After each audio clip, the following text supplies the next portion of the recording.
50 साल की उम्र के बाद पुरुषों में जिस तरह की चेंजेस होती हैं उसमें एक चेंज बिल्कुल अभिन्न है, जैसे प्रोस्टेट की चेंज कहते हैं।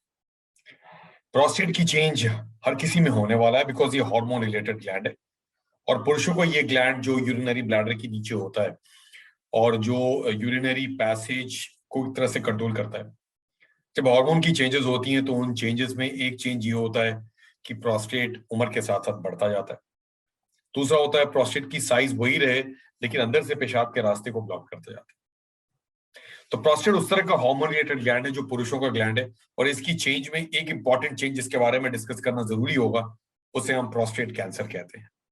तो कैंसर प्रोस्टेट उस तरह की बीमारी है जो बिल्कुल किसी आवाज के साथ नहीं आती, जो कोई तरह की स्पेसिफिक सिम्टम्स लेके नहीं आती। जिस तरह के मरीज कोकिलाबेन हॉस्पिटल में डिपार्टमेंट ऑफ यूरोलॉजी में मंडे सुबह से संडे तक हम देखते हैं, उनमें मरीज अपने कंप्लेंट्स लेके आते हैं जिसको हम प्रोस्टेटिज्म या प्रोस्टेट की कंप्लेंट्स कहते हैं। इसमें कॉमन कंप्लेंट्स उस तरह के होते हैं जिसको हम ऑब्स्ट्रक्टिव वार्डिंग कहते हैं, जिससे पेशाब खुल के नहीं आता। खुल के नहीं आना पुरुषों में 45-50 ईयर्स के बाद और धीरे धीरे ये बढ़ते जाना और बिल्कुल धीरे धीरे बढ़ना और इसके कारण हम उसे एडजस्ट करते जाए, ये बहुत ही कॉमन फिनोमेना है। मैंने कहा हर समय ग्रेसफुल एजिंग में बहुत सी चेंजेस इतनी स्लोली होती हैं कि एजिंग का पहचान ही नहीं होता। पुरुषों में वैसे ही लेट ऑनसेट हाइपोगोनाडिज्म या सो कॉल्ड मेल मेनोपॉज या एंड्रोपॉज उस तरह की चेंज है जो उनको पता नहीं चलता। तो प्रोग्रेसिव चेंज जिससे आप ढलते जा रहे हैं, जिसमें हर साल आप कम जवान होते जा रहे हो, हर साल बर्थडे में अपना केक काटते जा रहे हैं, लेकिन क्योंकि उम्र बढ़ रही है और अंदर में चेंज हो रही है, जो चेंज आपके चेहरे पे नहीं दिखता, उस चेंज को आइडेंटिफाई करना उतना ही जरूरी होता है। तो ये जो अवेयरनेस की कोशिश होती है जिसमें हम प्रोस्टेट के बारे में सोसाइटी को अवगत कराएं, इसमें पहला और सबसे इंपॉर्टेंट एस्पेक्ट ये होता है कि प्रोस्टेट जो मेल ग्लैंड है, जो जन्म से लेके तब तक है जब तक हमें इसे ऑपरेट नहीं करते, निकालते नहीं वगैरह, इसकी चेंजेस यूरिनरी पैसेज को चेंजेस लाती है। मैं ऑब्स्ट्रक्टिव यूरिनरी सिम्टम्स के बारे में बात कर रहा था, जहां पे यूरिन का खुल के ना आना, रुक रुक के आना, यूरिन पास करने में समय लगना, यूरिन शुरू करने में समय लगना, और फाइनली एंड में जब यूरिन पास करके निकले तो शायद पूरा यूरिन खाली ना हो पाना। ये सब उस तरह के लक्षण होते हैं जो प्रोस्टेटिज्म की ऑब्स्ट्रक्टिव वार्डिंग कंप्लेंट्स के द्वारा देखने को मिलते हैं। क्योंकि ये धीरे धीरे यूरिनरी पैसेज ब्लॉक होता जा रहा है, क्योंकि प्रोस्टेट अंदर से रास्ते को ब्लॉक करने की कोशिश कर रही है, ये चेंज कहीं अलग डायरेक्शन में ना चले जाए। क्या डायरेक्शन हो सकता है? क्योंकि यूरिनरी पैसेज ग्रेजुअली ब्लॉक हो रहा है, यूरिनरी ब्लैडर अब यूरिनरी पैसेज के थ्रू ब्लैडर खाली कैसे करे? तो यूरिनरी ब्लैडर एक तरह की बिहेवियर सीखती है जिसे हम कहते हैं स्टोरेज सिम्टम्स या irritative wording symptoms. Urinary bladder irritate हो रही है बिकॉज रास्ते में रुकावट हो रहा है, तो ब्लैडर यूं नॉक करती जा रही है और नॉकिंग की जो कैपेसिटी वो बढ़ती जा रही है बिकॉज ब्लैडर में एक तरह का वो एनर्जी रहता है या कॉन्ट्रैक्शन पावर रहता है जो जिससे वो यूरिन पुश कर लेती। तो नॉर्मली होता क्या, नॉर्मली विचलित ना हो बिकॉज ये इतनी कंप्यूटराइज सिस्टम है जिसमें ब्लैडर रिलैक्स करते करते एक बार जब ब्लैडर बिल्कुल फुल हो जाती है तो सिग्नल्स भेजती है ब्रेन को कि अब यूरिन पास करने का समय हुआ। और तब जब आप टॉयलेट में गए और अनजिप करके तैयार हुए तो ब्लैडर ने कॉन्ट्रैक्शन करके यूरिन पास किया और रास्ता खुला और यूरिन निकल गया। ये रास्ता जो कंट्रोल हो रहा है जिसे प्रोस्टेटिक यूरेथ्रा कहते हैं, उसे प्रोस्टेट कंट्रोल कर रहा है और ग्रेजुअली हार्मोन की शिकस्त में आते हुए वो चेंज होता जा रहा है। क्योंकि ये 50s-60s में ये बिल्कुल आदमी जागरूक होता है कि इस चेंजेस को इतनी सिग्निफिकेंट हो रही हैं, ऑब्स्ट्रक्टिव यूरिनरी सिम्टम या इरिटेटिव यूरिनरी सिम्टम्स। इरिटेटिव या सोरेज सिम्टम्स वो हुए जिसमें ब्लैडर बार बार कॉन्टैक्ट करके आपको जगाती है और उसमें यूरिनरी फ्रीक्वेंसी बढ़ जाती है। कभी कभी अर्जेंसी इतनी होती है कि भागना पड़ता है सब कुछ छोड़ छाड़ के, और कभी कभी यूरिन लीक भी हो जाता है जिसे हम अर्ज इनकॉन्टिनेंस कहते हैं। तो इस तरह की ब्लैडर की ओवर एक्टिविटी जो सेकेंडरली चेंज हो रही है बिकॉज प्रोस्टेटिक यूरेथ्रा धीरे धीरे ब्लॉक हो रहा है, ये प्रोस्टेटिज्म के कॉमन सिम्टम्स है जो पुरुष आके कंप्लेन करते हैं, जिसके बारे में वो बोलते हैं और अपने यूरोलॉजिस्ट को, अपने शहरों में डॉक्टरों को बताते हैं, और इस तरह से वो प्रक्रिया शुरू होती है जिसमें यूरोलॉजिस्ट आपको पहचानते हैं, आपकी कंडीशन को एसेस करते हुए, इवालुएट करते हुए थेरेपी, ट्रीटमेंट और क्यूर की तरफ बढ़ते हैं। हम प्रोस्टेट कैंसर की बात कर रहे हैं जहां पे यही प्रोस्टेट ग्लैंड उम्र के साथ चेंज होता होता वहां ना चला जाए जहां एक बिल्कुल अलग ही डायरेक्शन चलेगी। मैंने कहा 70 से 80% लोगों की डायरेक्शन ये है जिसमें प्रोस्टेट बढ़ेगा या प्रोस्टेट अंदर से रास्ते को रुकावट करेगा और उनकी नींद खुलती है जब रुकावट आती है या जब बिल्कुल फ्रीक्वेंसी अर्जेंसी अर्ज इनकॉन्टिनेंस होता है। लेकिन एक सबसेट ऑफ इंडिविजुअल्स वो हैं जिनकी चेंजेस इस तरह की होंगी, लेकिन जहां कुछ इवैल्यूएशन में और एग्जामिनेशन में प्रोस्टेट कैंसर पकड़ने को आता। तो उस जमाने में जब प्रोस्टेट कैंसर बहुत देर से पकड़ में आता था, आज जिस तरह की अवेयरनेस है और जिस तरह की अवेयरनेस प्लेटफॉर्म्स हैं जिसमें हम ये कोशिश करते हैं कि आप तक, सोसाइटी तक पहुंच के आपको जगाएं। बहुत इंपॉर्टेंट एस्पेक्ट ये है कि प्रोस्टेट की इवैल्यूएशन आपकी यूरोलॉजिस्ट के द्वारा 50 साल के बाद होते रहना चाहिए। कहने का मतलब ये है कि 50 साल के बाद अगर आप पुरुष हैं तो एक यूरोलॉजिस्ट के साथ मित्रता अच्छी इसलिए होती है बिकॉज वो आपकी सिम्टम्स को निचोड़ करके पहचान लेते हैं और पहचानने के बाद उसको इवैल्यूएट करके आइडेंटिफाई करते हैं कि ये मरीज अभी माइल्ड, मॉडरेट या सीवियर सिम्टम स्कोर पे है, ये पेशेंट अभी सेफ है या बॉर्डर के उस पार जा रहा जहां इनकी पीएसए की लेवल्स चेंज हो रही हैं। ये पीएसए या प्रोस्टेट स्पेसिफिक एंटीजन एक बड़ा ही सरोगेट मार्कर है, इस स्लिपरी स्लोप में बिल्कुल न जाए। पीएसए एक प्रोस्टेट रिलेटेड मार्कर है, एक ऑर्गन स्पेसिफिक मार्कर है। मतलब ये प्रोस्टेट के थ्रू बनता है और बिकॉज ये हॉर्मोन्स की चेंजेस जो होती हैं उसके कारण जो प्रोस्टेट वहां सिक्रीट होता है वो ब्लड में इवैल्यूएट या एग्जामिन हो सकता है। तो ब्लड में उसकी लेवल नॉर्मली 0 to 4 नैनोग्राम बताई जाती है जो नॉर्मल हेल्थ में मानी जाती है। इससे ज्यादा बढ़ना, 4 to 10 नैनोग्राम्स में जाना और उस तरह की चेंजेस को हमें आइडेंटिफाई करना जिसमें ये प्रोस्टेट की पीएसए की लेवल इतनी क्यों बढ़ रही है, उसमें दो ही इंपॉर्टेंट कारण होते हैं। अगर किसी को यूरिनरी इंफेक्शन है, यूरिनरी रिटेंशन है, पेशाब खुल के नहीं आ रहा, बहुत दर्द, पीड़ा, जलन, बुखार हो रही है और उस समय हमने गलती से पीएसए के टेस्ट की तो बहुत बार पीएसए बहुत ऊंचा आ सकता है। So acute urinary symptoms, retention, prostatitis और इन्फेक्शन में पीएसए के लेवल बढ़ते हैं और अलार्मिंगली बढ़ते हैं और ये एक तरह के इन्फ्लेमेटरी मार्कर का उस समय एक साइन रहता है कि आपको इतनी सीवियर इन्फ्लेमेशन है प्रोस्टेटिज्म की एस्पेक्ट या बैकग्राउंड में कि आपकी पीएसए बढ़ी हुई है। उस समय किसी हद तक घबराने की जरूरत नहीं होती, उस समय हम पीएसए के लेवल्स को अनदेखा करके आपकी सिम्टोमेटिक या आपकी वो केयर लेते हैं जिसमें आपकी यूरिनरी सिम्टम्स कंट्रोल हो। और वो करते वक्त जब पीएसए एक सरोगेट मार्कर चेक की जाती है 2 हफ्ते 4 हफ्ते के बाद, तो पता चला आपकी यूरिनरी सिम्टम्स यूं ही इंप्रूव हो रही हैं जो शायद रुकावट हो रही थी, जलन और इन्फ्लेमेशन की पिक्चर था और उस समय आपकी पीएसए नॉर्मल की तरफ आना शुरू हो जाती है। लेकिन हम आज उसकी बात नहीं कर रहे, हम आज बात कर रहे हैं प्रोस्टेट कैंसर की। तो वापस गौर करते हैं, जैसे हर ऑर्गन में कैंसर हो सकता है, प्रोस्टेट भी एक ऐसा ऑर्गन है, ऑब्वियसली हार्मोन रिलेटेड ग्लैंड है जिसमें कैंसर की चेंज हो सकती है।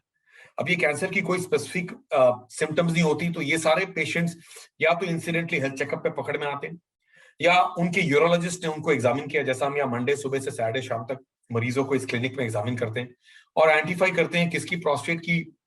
साइज कितनी बड़ी है, किसकी प्रोस्टेट की सॉफ्टनेस या उनकी होमोजीनिटी कितनी ज्यादा है, किसकी प्रोस्टेट एसिमेट्रिकल है, किसकी प्रोस्टेट नॉडुलर है। और इंडेक्स फिंगर से जब प्रोस्टेट की एग्जामिनेशन होती है मोशन पैसेज के थ्रू, बहुत हद तक आइडेंटिफाई कर लेते हैं हम। इसे हम कहते हैं डिजिटल रेक्टल एग्जामिनेशन। ये सिर्फ सस्पिशन रेज करती है और ये सस्पिशन बहुत बार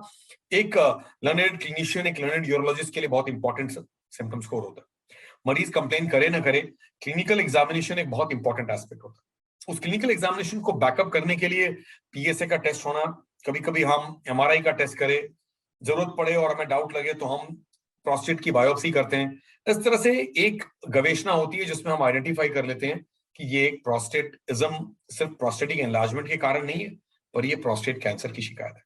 मतलब प्रोस्टेट एनलार्ज होते होते कैंसरस चेंज की तरफ जा सकता है, प्रोस्टेट एनलार्ज होते होते शांत भी रह सकता है और प्रोस्टेट छोटा सा होते हुए भी रास्ते को रुकावट कर सकता है। तो बड़ी एक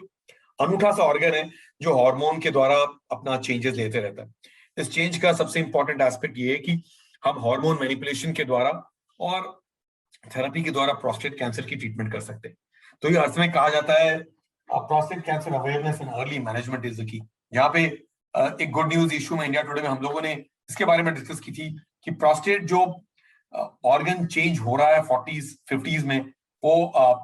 50s के बाद जिस तरह की तब्दीली होती है जिसमें यूरिनरी पैसेज के चेंजेस के साथ साथ पीएसए का बढ़ना, यूरिनरी सिम्टम्स में बहुत ज्यादा सक्सेसिव चेंजेस होना और जो आप अनदेखा करते करते पकड़ लेते हैं, उसमें अगर हमने आपको प्रोस्टेट कैंसर की अवेयरनेस दी, जिसमें उन लोगों को समझाया कि आपकी प्रोस्टेट चेंज हो रही है और इस चेंज को आइडेंटिफाई करना जरूरी है,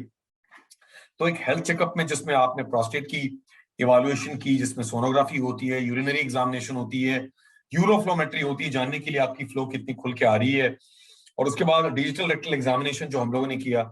हर पेशेंट को जो प्रोस्टेटिज्म की कंप्लेन करता है, जिसमें यूरिन खुल के नहीं आ रहा है, रुक रुक के आ रहा है, खाली नहीं हो रहा है और उसके बाद प्रोस्टेट की साइज बढ़ी हुई है, इससे हम आपको आइडेंटिफाई कर लेते हैं कि आपकी चेंजेस क्या हो रही है। और इन चेंजेस को आइडेंटिफाई करते करते जिन्हें भी हम प्रोस्टेट कैंसर की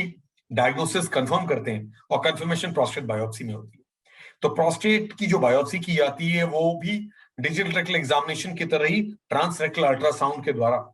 प्रोस्टेट को मैप करते हुए उसके लोब से एक तरह की मैपिंग होती है, और उस मैपिंग को हम ट्रांसरेक्टल प्रोस्टेट बायोप्सी बोलते हैं, जो हम 12 कोर्स, 8 कोर्स, 15 कोर्स, जिस तरह की कोर्स लेते हैं, ताकि उन सस्पिशियस एरियाज को जो फिंगर एग्जामिनेशन में या जनरलाइज्ड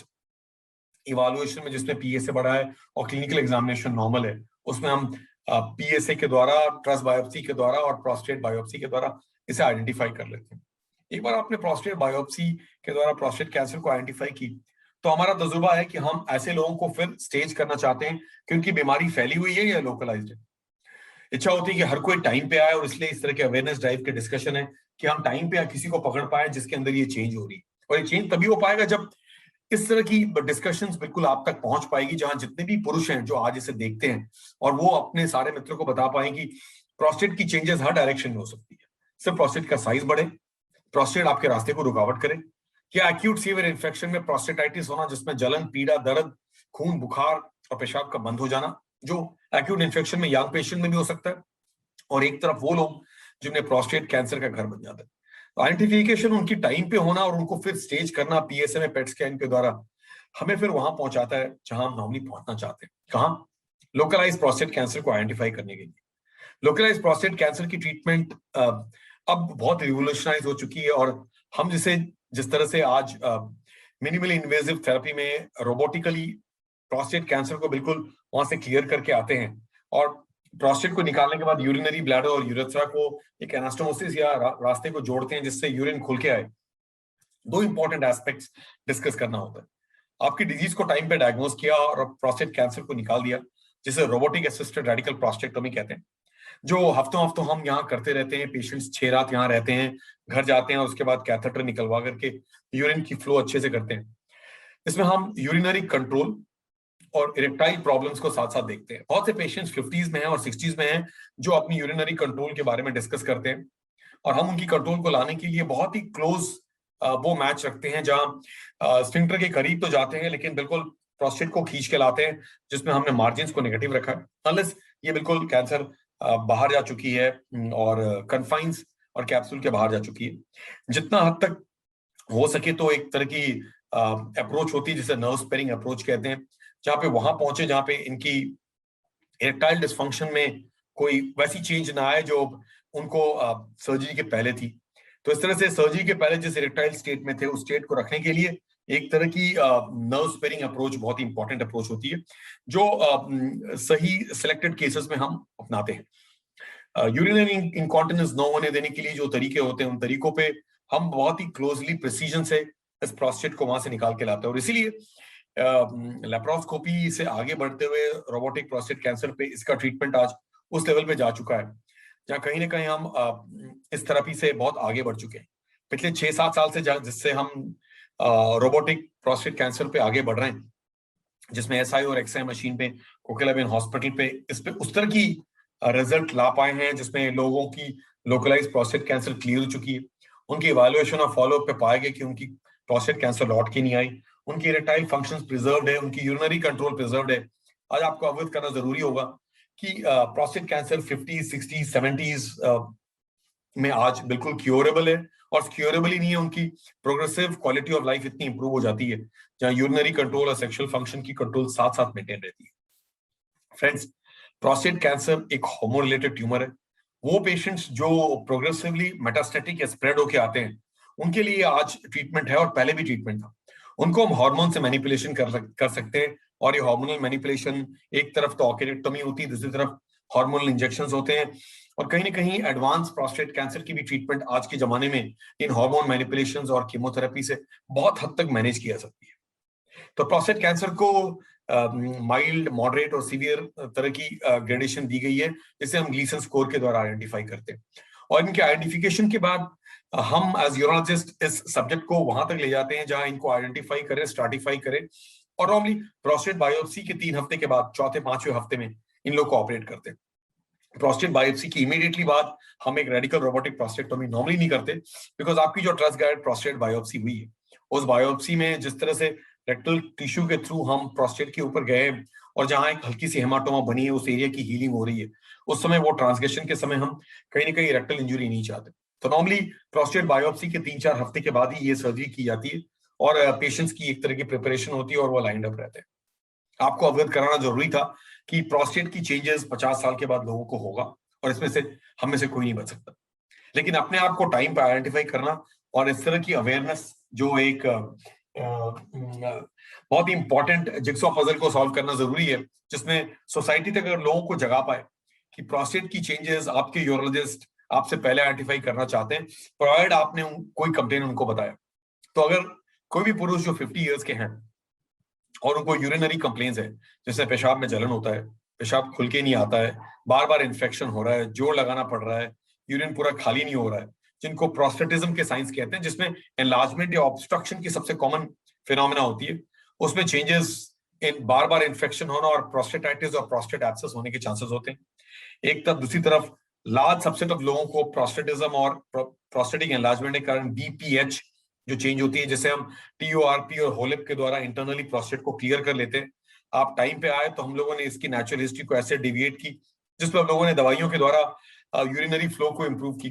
आपकी उम्र बढ़ती जा रही है और प्रोस्टेट की साइज अगर बढ़ती जा रही है और ये 30 to 40 ग्राम्स के आसपास से लेकर के 70-120 ग्राम तक है, और अगर आपको सिम्टम स्कोर उस तरह का माइल्ड या मॉडरेट है जिससे हम दवाइयों से मैनेज कर सकते हैं, तो एक कॉम्बिनेशन थेरेपी जिसमें यूरिनरी फ्लो इंप्रूव करते करते प्रोस्टेट को श्रिंक करने की कोशिश उन 5-ARI इनहिबिटर से करी जाती है।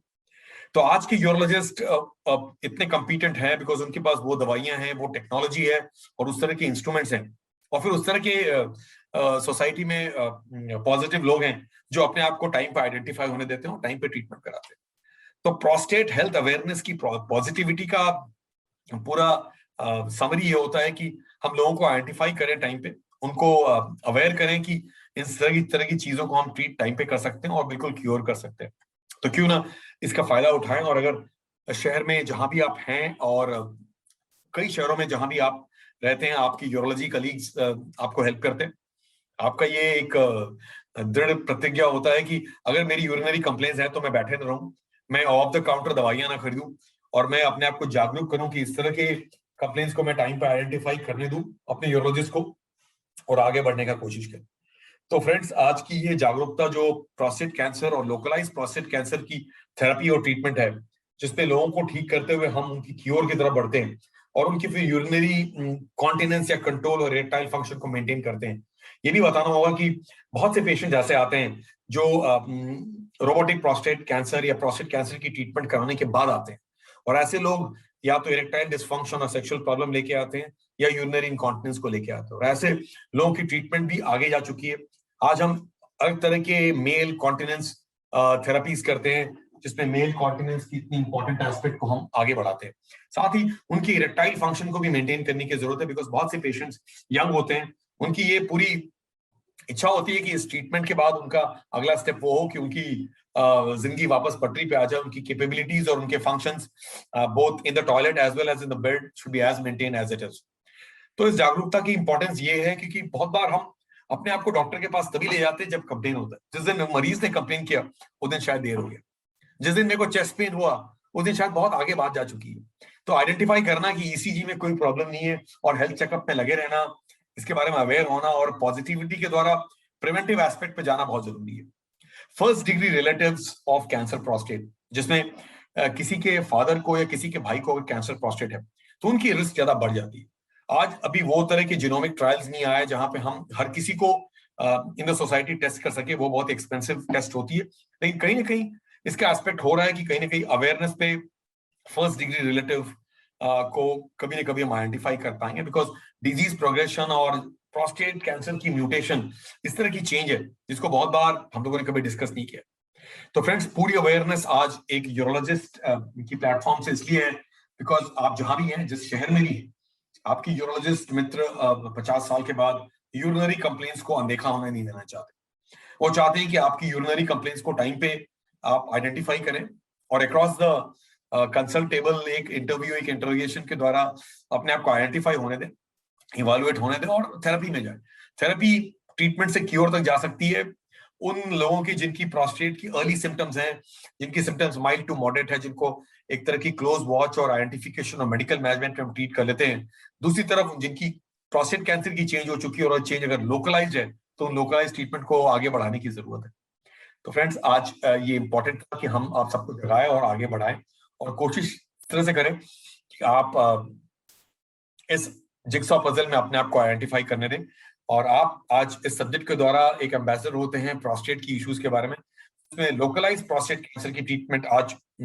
मैं और हमारे मित्र प्रोस्टेट कैंसर की ट्रीटमेंट बिल्कुल आइडेंटिफाई करते हुए